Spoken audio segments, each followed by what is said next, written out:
And I told you what acids are. We have already discussed about acids. We also discussed about bases. We have discussed a bit about salts also. Okay. So now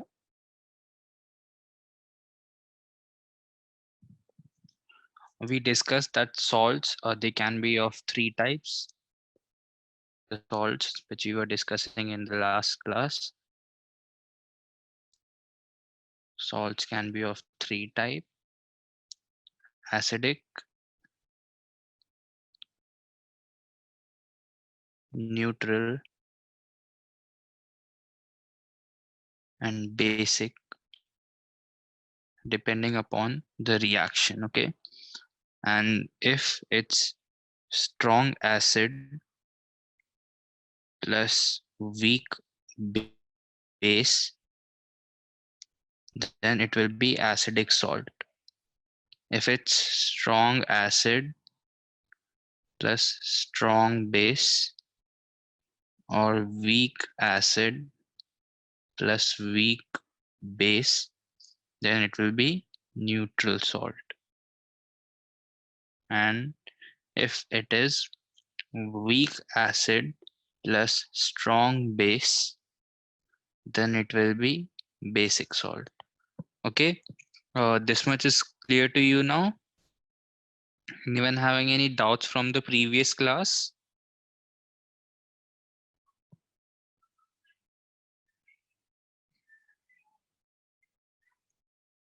Okay, so seeing no doubts, we'll move ahead today. And today we'll be discussing a few important compounds. Okay, we'll be discussing salts first. So we have discussed the the acidic, neutral, and the basic salt. And then some, now what we have is some important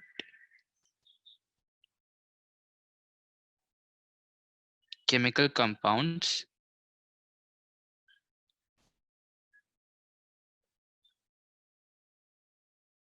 and their uses. Okay,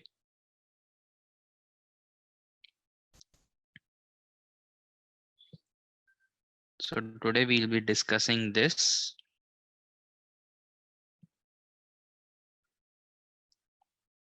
And the first one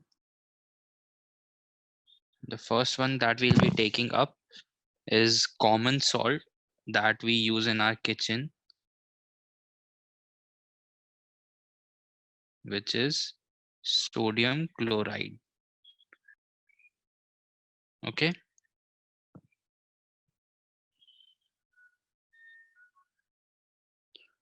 so it is basically a very important component used in our day-to-day life. Okay,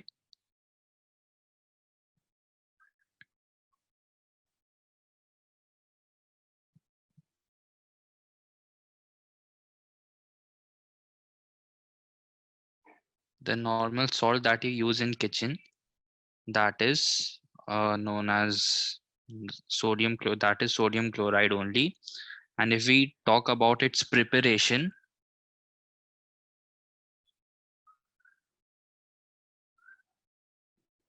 if we talk about preparation of common salt, the first thing that we can see, it is made when we react a strong base with a strong acid, which gives out NaCl plus H2O. Now this is basically common salt. Second is we can get it from seawater by evaporation.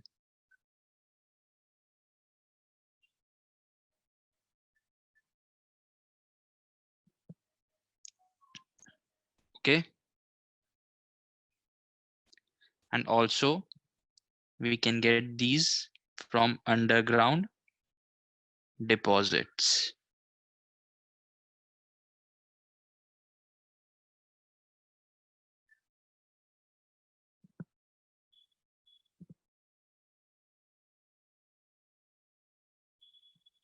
Okay, so these are the three ways in which common salt can be prepared or it can be obtained from. And now we'll be discussing the uses of common salt. Okay, so going on to the uses, the first thing is it is used as raw material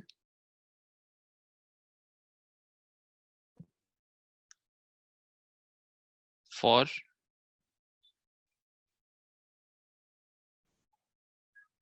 making numerous useful chemicals. Okay,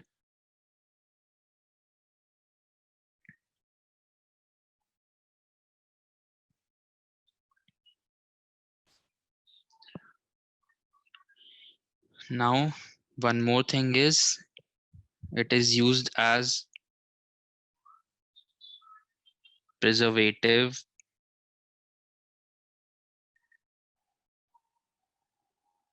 in pickles. Also, it is used for cooking.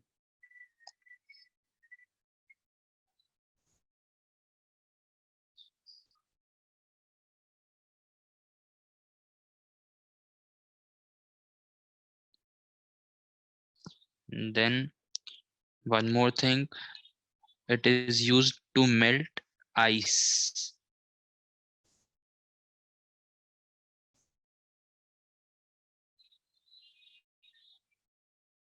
Just a moment, I'll take up the hand raise.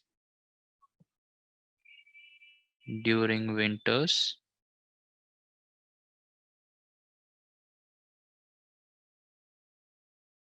in cold countries.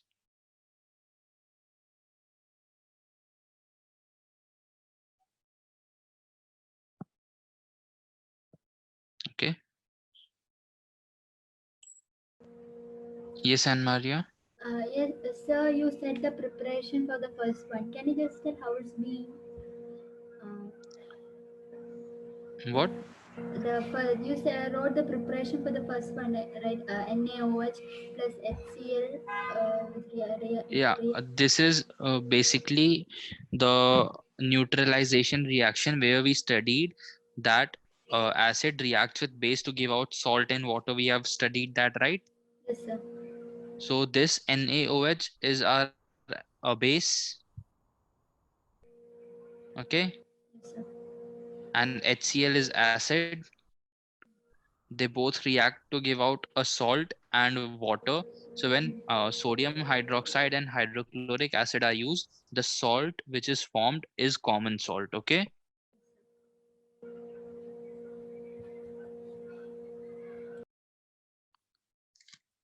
Is it clear to you? Yes, sir. Okay.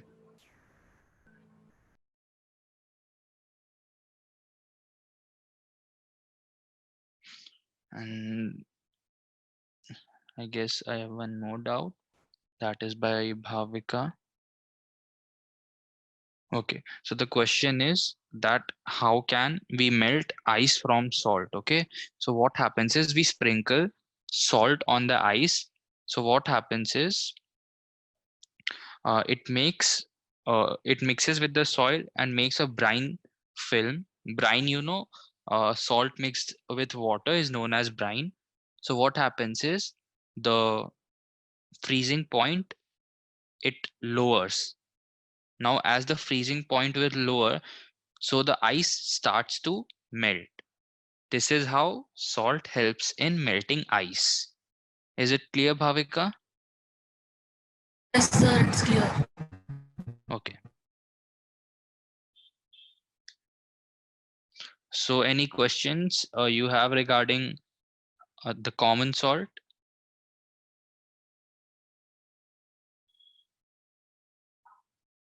Anyone having any questions?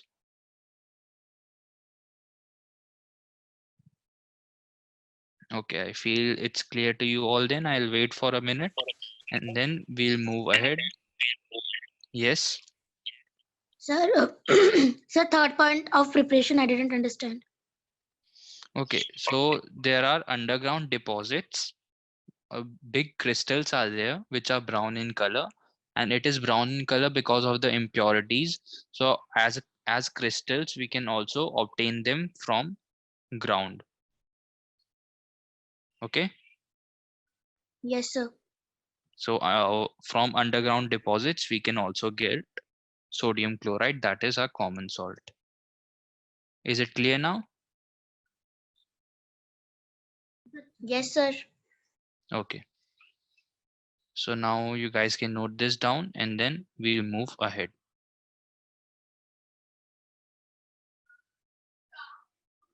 I'll wait for a minute.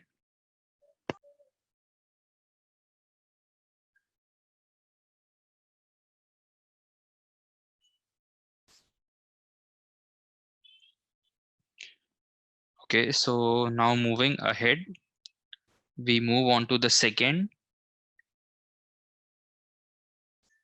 Okay, and the second is known as caustic soda. Okay, and the formula is NaOH, that is sodium hydroxide. This is known as caustic soda. So the first thing that we'll be discussing here is the preparation. Okay,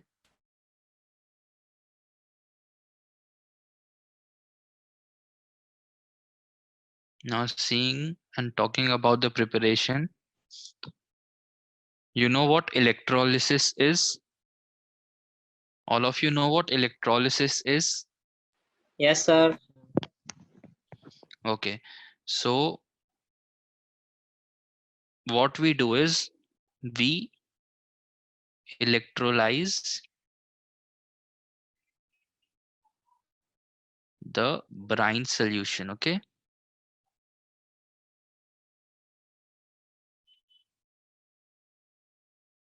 brine solution is NaCl in water. NaCl in water is known as brine solution. So it happens like this. The reaction I'll write down for you. This NaCl that I'm writing is brine. It goes electrolysis to give out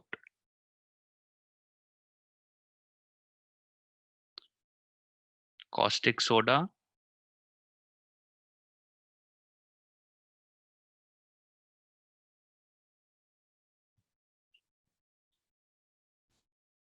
chlorine gas, and hydrogen gas. Okay, and this chlorine gas is produced at anode. This is at cathode. Okay, I hope it's clear to you. Now we'll be discussing the uses. Okay, so as you can see here, yes, Bhavika, what's your question? Sir, Yes, sir, during electrolysis, sodium hydroxide will settle where? In the container. yeah, okay. Is it clear to you, Bhavika? Please repeat. You're not audible. Can you send your question through chat? Okay, please send your question through chat. Okay, so this is the preparation. Now, when talking about uses, here we can see that three products are formed. Uh, that is NaOH, Cl2, and H2. So we'll be talking about the uses of all the three of them. Okay, so the question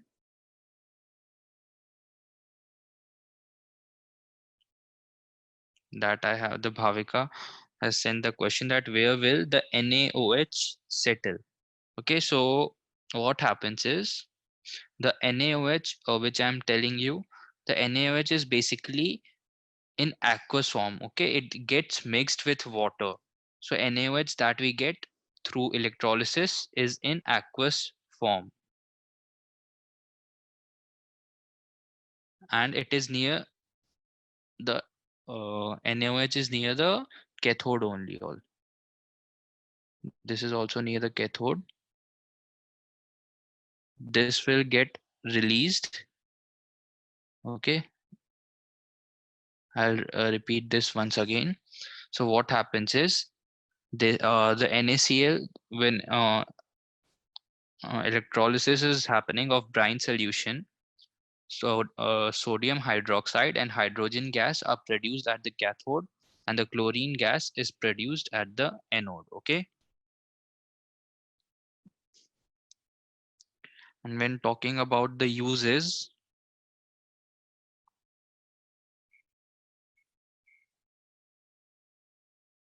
so we'll be discussing the uses of all the three. First one is hydrogen. So talking about the use of hydrogen, okay, it is used to make ammonia fertilizers. Okay, so basically used in fertilizer industry. And say that it is used in fertilizer industry.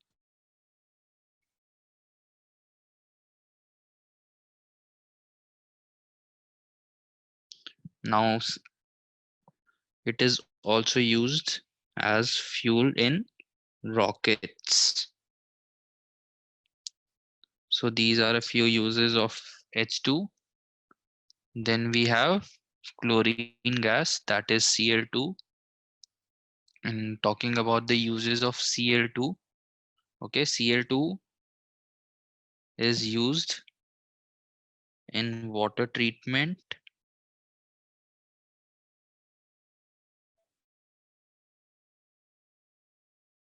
and then it is also used to clean swimming pools.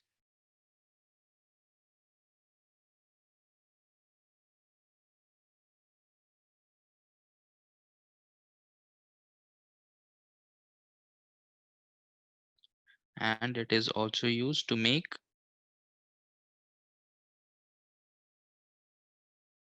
plastics and CFCs. You know, CFCs are chlorofluorocarbons, you all must have heard. Yes, sir. Okay, and when talking about NaOH, that is caustic soda or sodium hydroxide, the uses of this. So NaOH is used in making soap and detergent. Okay,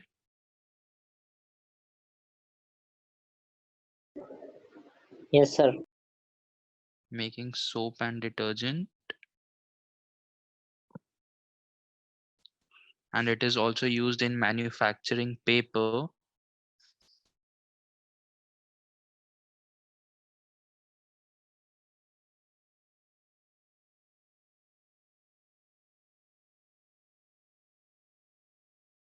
Also for refining oils.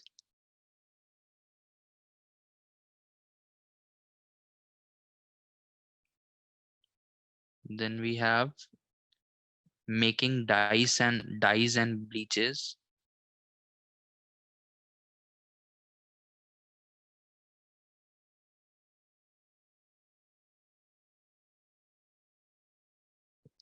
And also in degreasing.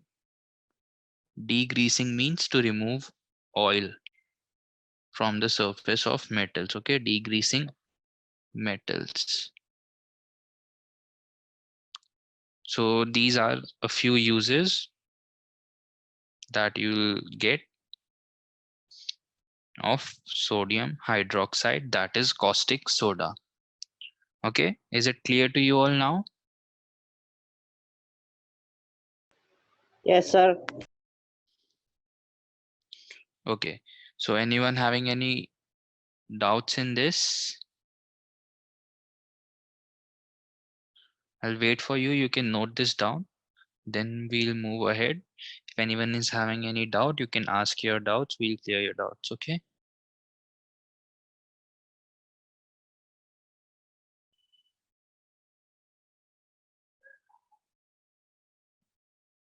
Okay, there's a hand raised. Just a moment.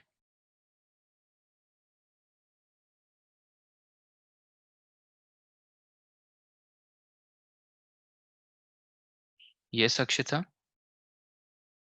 Sir, sir, what is Yes. the difference between baking soda and sodium hydroxide?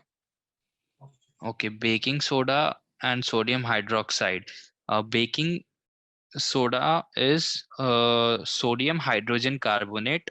It is known as baking soda, and sodium hydroxide is caustic soda. So now we will be studying about baking soda only. So you'll know what the difference is between them. Okay. Yes, sir.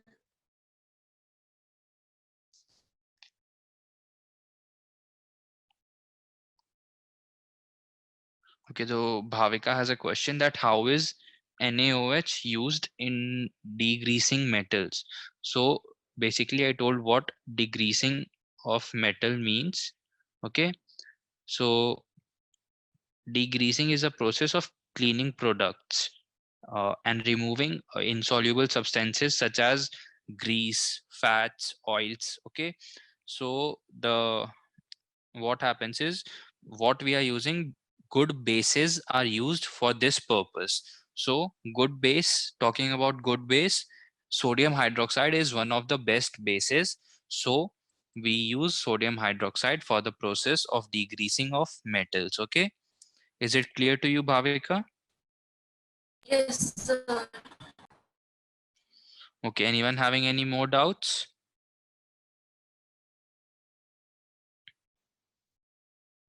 Okay, so I feel now we should move ahead. And the third we'll be discussing is baking soda.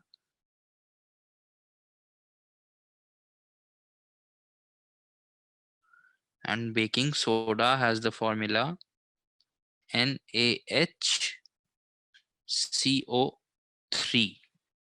Okay, that is sodium hydrogen carbonate or sodium bicarbonate.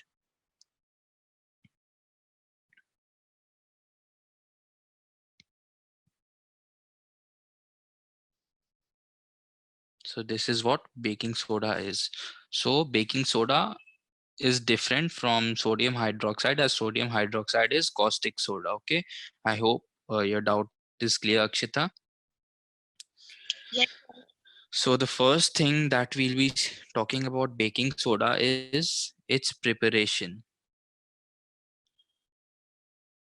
So talking about the preparation, it involves a basic chemical reaction where we have our sodium chloride, which reacts with NH3, water, and carbon dioxide. And in this reaction, the product formed is our baking soda and ammonium chloride.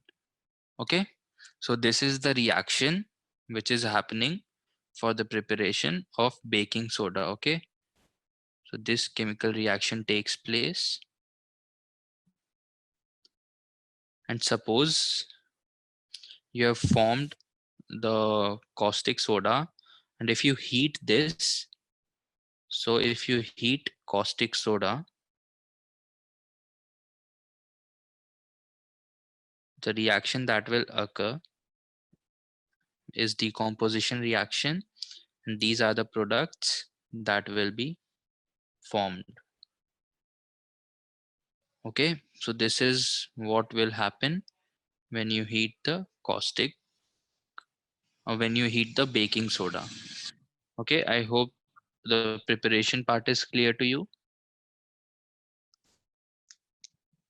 This is just a basic reaction, and these compounds, these formulas, you need to keep them in mind, okay, as they are important, and they are important from exam point of view also. Now, when talking about the uses of baking soda,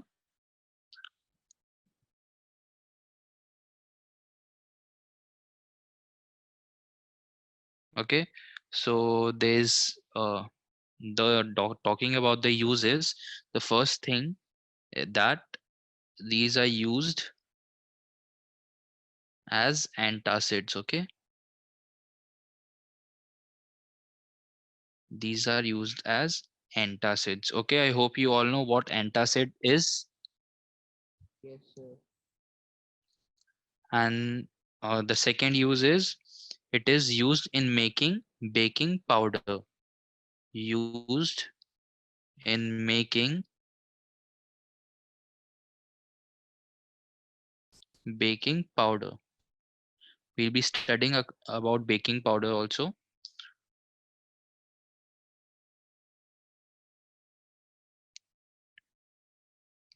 Okay,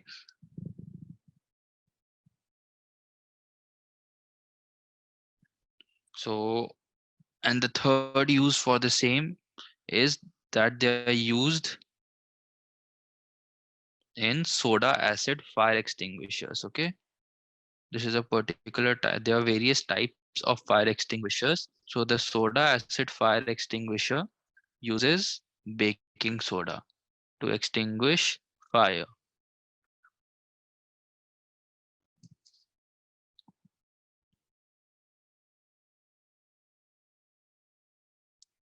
Okay, so these are the uses.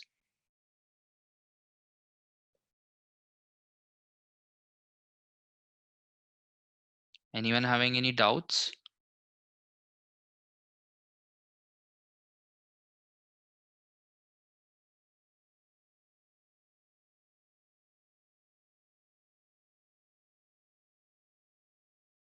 Okay, there's a hand raised by Akshita.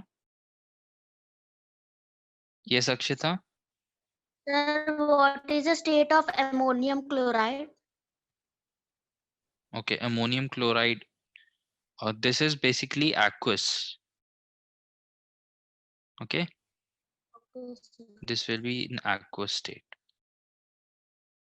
Okay, Yes, sir.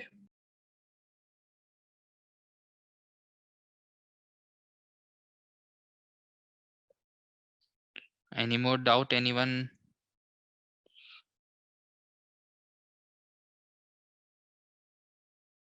Is anyone having any doubt? I'll wait for a minute. You can note this down, and then we'll move ahead. Okay.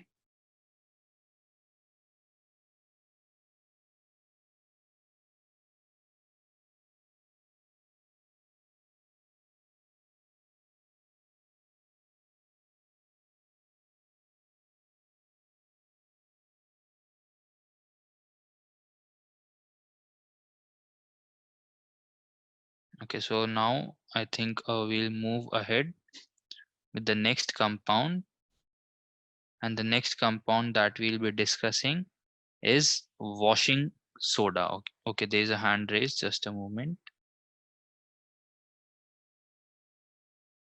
Yes, and Maria, can yes, Uh, Hello. yes.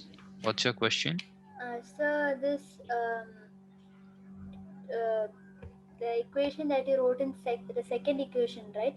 So Yeah, when the reaction is like when heated, it's when heated. yes, Okay, sir. yes. Is it clear? Yes, sir.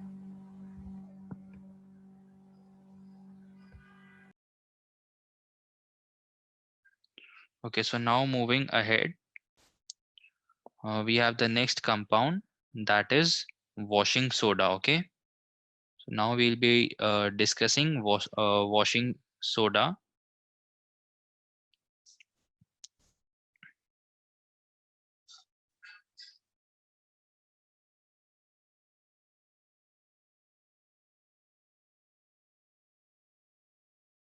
And the formula for washing soda is Na2CO3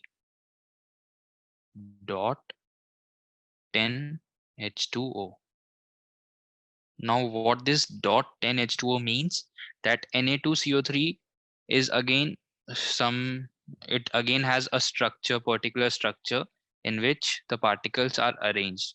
So, in between the spaces of these particles, H2O is present. Okay, so total 10 H2O is present in the Na2CO3 structure.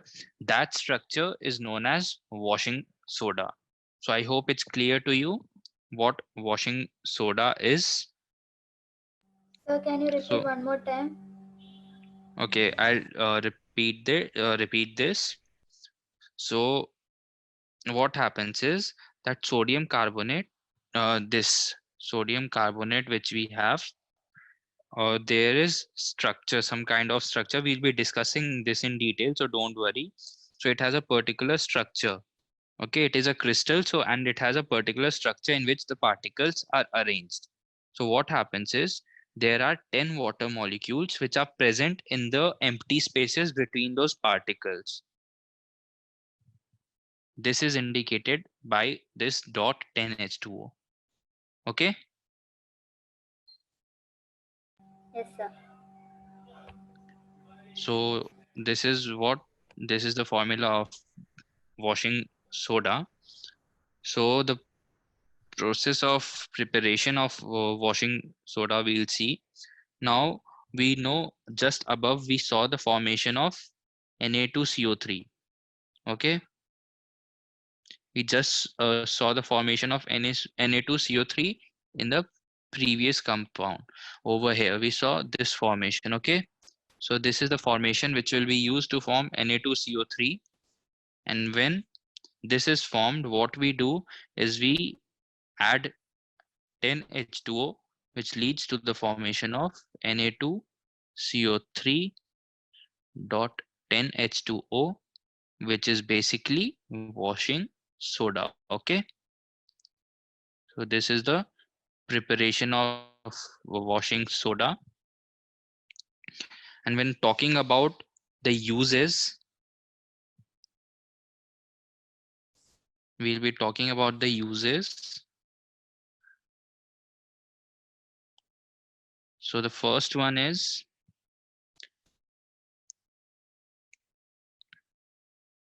washing soda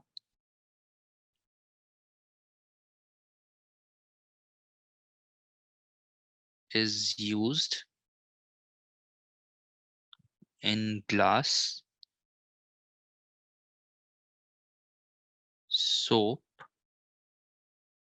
and paper industries. Okay, so they are used in the manufacturing of these things. The second use is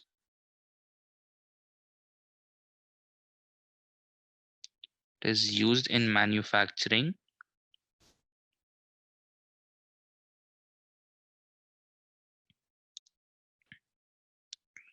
other sodium compounds.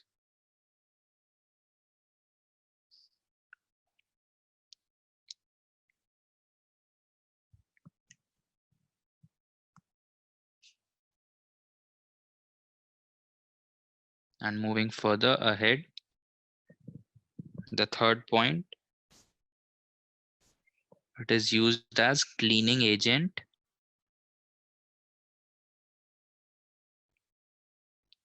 for domestic purpose. All these things you have to keep in mind. Okay, for domestic purpose. And one more use that we will be seeing is it is used for removing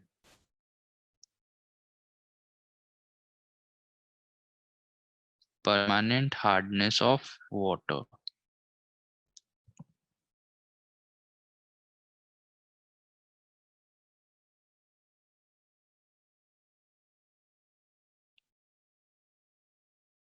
Okay, so these are the four uses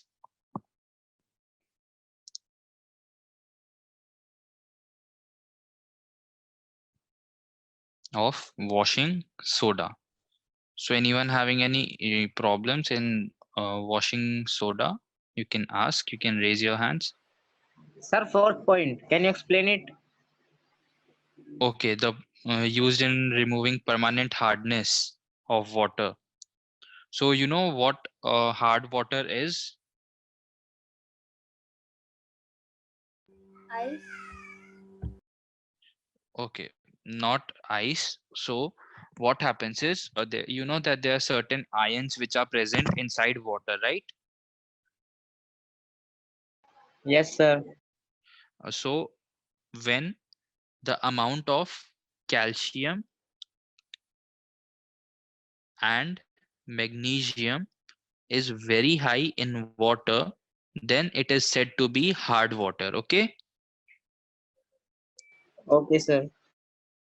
And then whenever we use washing soda, it reacts with these and it leads in the removal of these, so it helps in removal of hardness of water. Okay. Yes, sir. Yes.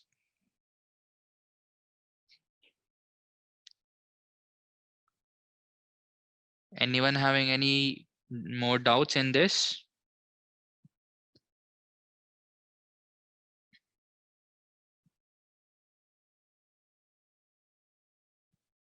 Okay, Akshita. Yes, Akshita. Sir, in which situation the calcium and magnesium both combine? They don't combine. They are present separately, but they are present in water. Okay. So in order to remove them, we use washing soda in water. Yes. Any more doubts or should we move ahead? No, sir. Okay, so now we'll move ahead, and the next compound that we'll be seeing, that will be our fourth compound, right? So the fourth compound is bleaching powder. Okay.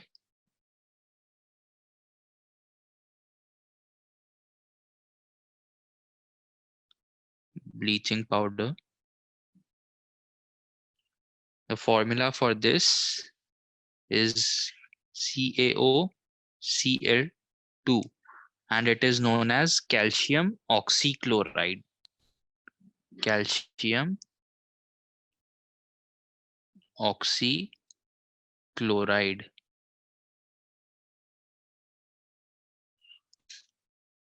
And talking about the preparation,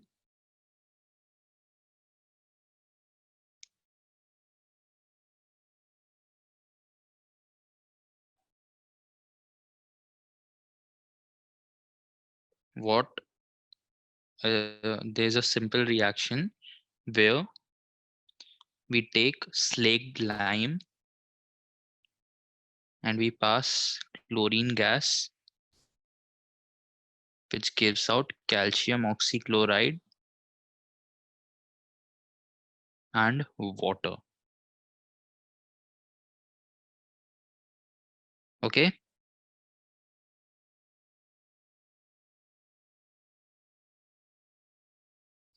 And if we talk about the uses of bleaching powder, then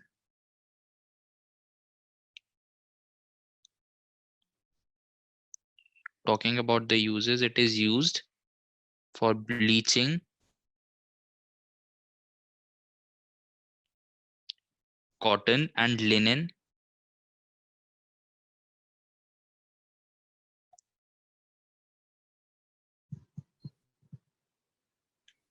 in textile industries,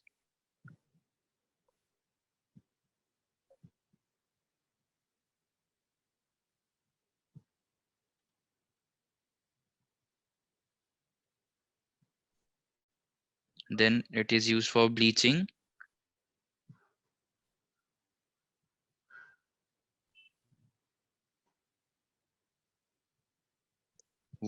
wood pulp in paper factories,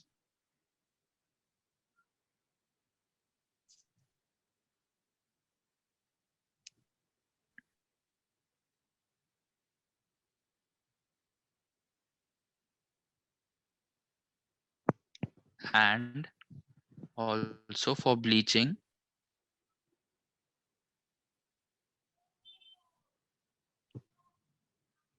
washed clothes in laundry.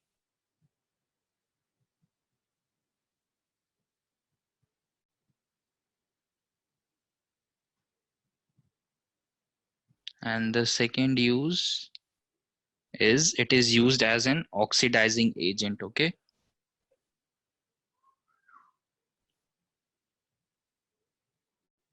you all must be knowing what an oxidizing agent is. And the third one is it is used for disinfecting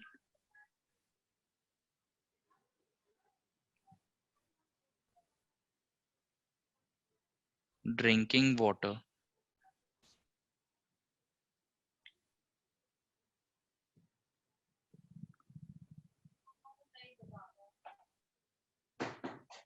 Okay, so these are the uses of bleaching powder. Okay, anyone having any doubts, you can ask.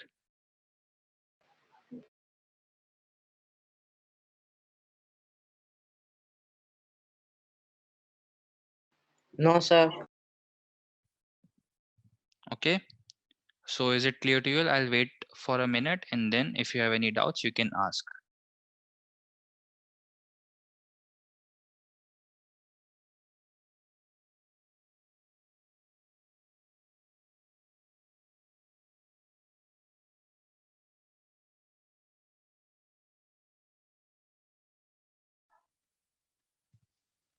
Okay, so I guess it's clear. Okay, there is a doubt by Bhavika. Yes, Bhavika. Sir, in the equation you had written calcium oxychloride plus H2O, so it Yes. will be present aqueous solution. What? Sorry, I didn't get your question. In the equation you have written calcium chloride and H2O, so it will be available in aqueous solution. Yeah, it will be and it will be a solution only. Okay. Okay, sir. Okay, sir. Yeah. So now we have studied about bleaching powder also. Now the next thing that we'll be looking at is plaster of Paris. Okay. But before that, I'll just ask you a question. So just as we saw that 10H2O is present in the previous compound, that was washing soda. So what do you mean by that dot 10H2O which is present? Okay, so that is basically known as water of crystallization.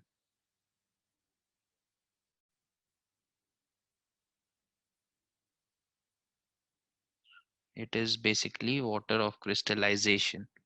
Okay, so it is the fixed number of water molecules that is present in a formula of 1 unit salt. Okay, so fixed number of water molecules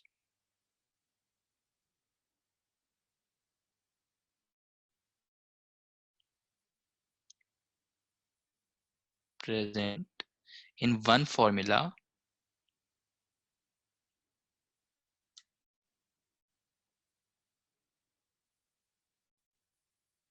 unit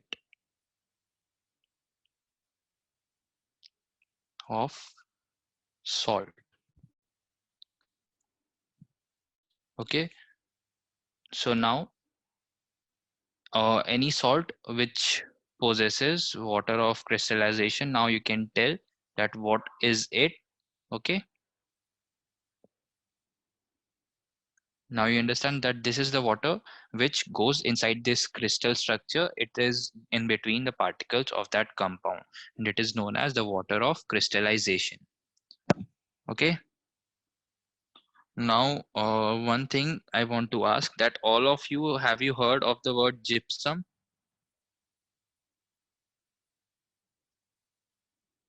You know what gypsum is?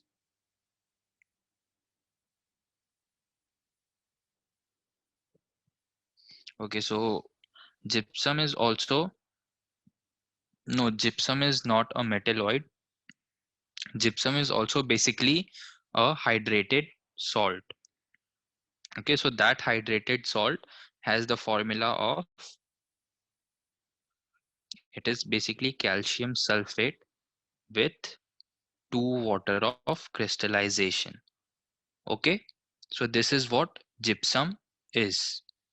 Now when we talk about gypsum, if we see the use of gypsum, whenever you heat this at 373 Kelvin, whenever you heat gypsum at 373 Kelvin, what happens is, anyone who can guess this?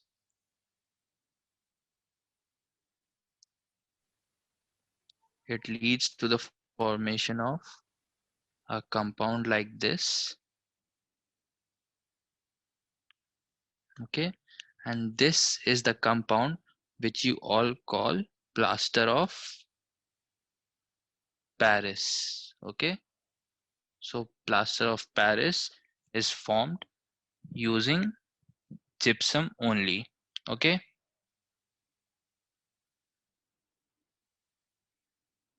is it clear to you all? What Can you just repeat the formula? it is? CaSO4 dot 1 by 2 H2O, half H2O. Okay,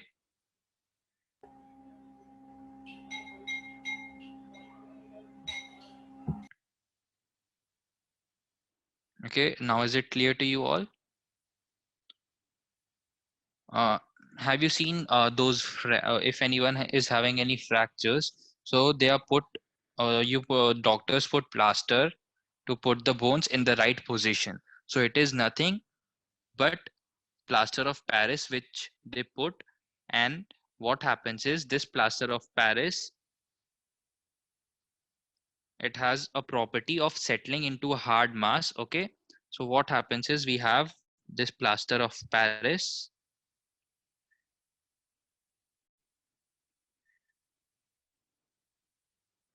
Okay, and when it comes in contact with water, it again forms gypsum, which is hard mass. Okay, and this property is used for putting plasters on fractured bones. And half H2O means, just now I explained to you the water of crystallization. So half H2O means half molecule of water. Okay, it just to give you that this means that two molecules of C. Now it means that two molecules of CaSO4 will share one H2O. One H2O is being shared by two molecules of calcium sulfate. And in this manner, the plaster of Paris is formed. Okay, I hope it's clear to you.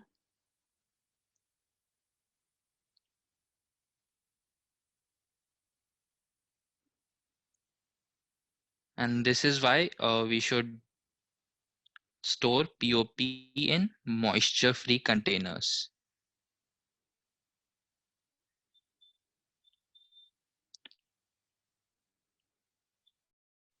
Now talking more about POP, the uses of plaster of Paris. The first use is used in hospital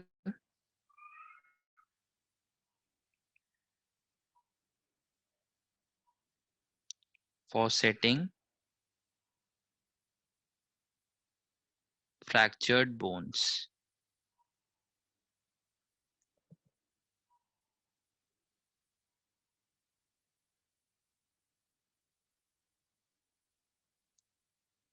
And then second one is it is used in making toys, decorative materials, etc. Making toys,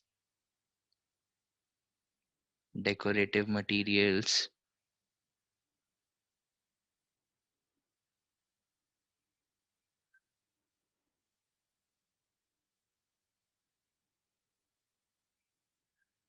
etc. Third one is that it is used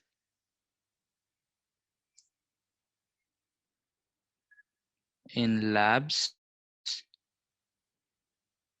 for setting air gaps.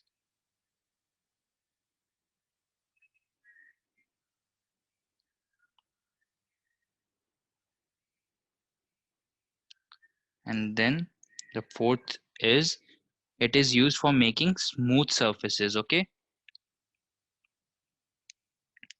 just as you see the false ceiling,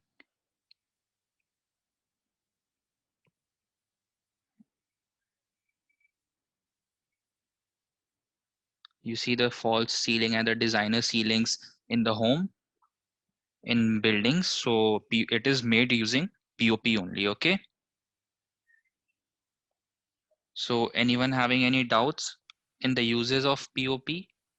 Sir, please explain the third point. The Point. Third. third point. Yes, sir. Okay, so third point is basically what happens is if there is some air gap, POP is put into it and then it hardens and it fills the air gap so that okay, it is used in labs. I'm sorry, it is used in labs. Sir, can you And explain the fourth point? okay, so the fourth point, there are ornamental ceilings like designer ceilings in buildings, which have a very smooth and curved surfaces, curved designs. Those are used making POP only. Okay,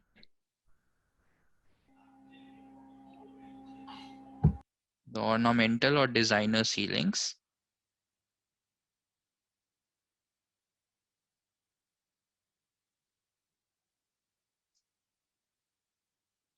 Is it clear to you now? Yes, sir.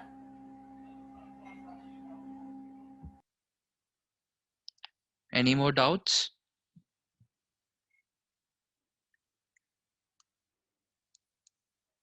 Anyone having any doubts?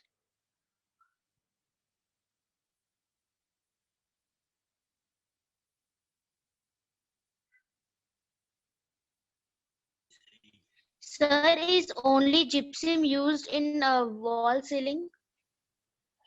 N- No, it's not that.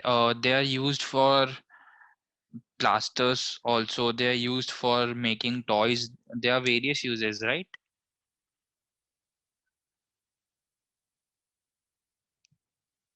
Sorry, I didn't get your question. What exactly do you want to ask? Sir, is only gypsum used for wall ceilings?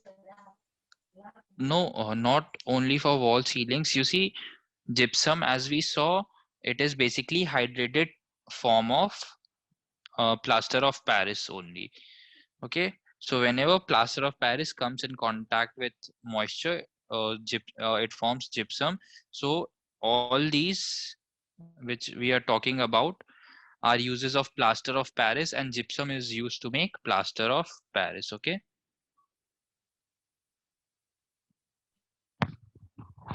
Okay, sir. any more doubts by anybody? No, sir. Okay, so is it clear to you all now? Everything we have studied in this chapter, is it clear to you all?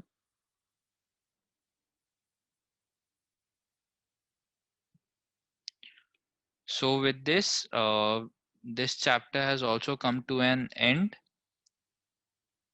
Okay, so in the next class, we'll be discussing the questions from this chapter.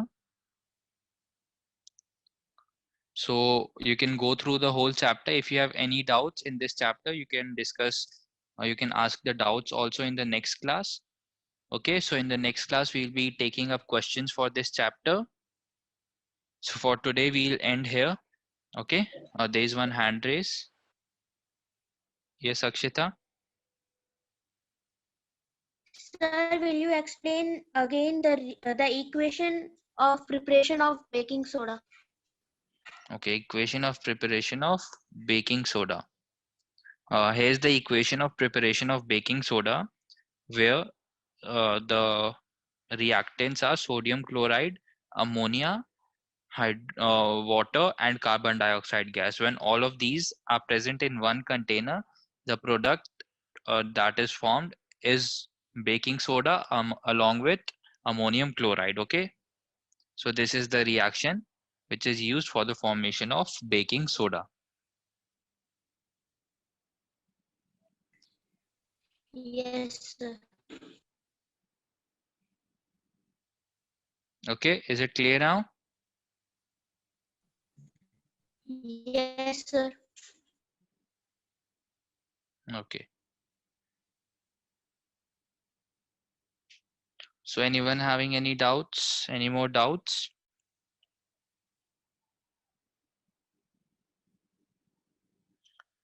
So we'll end today's class here only. Okay, so any doubts you can ask in the next class. You can go through the whole chapter. You can ask in the next class, and we'll be taking up questions also. Okay. Bye everyone. Good night.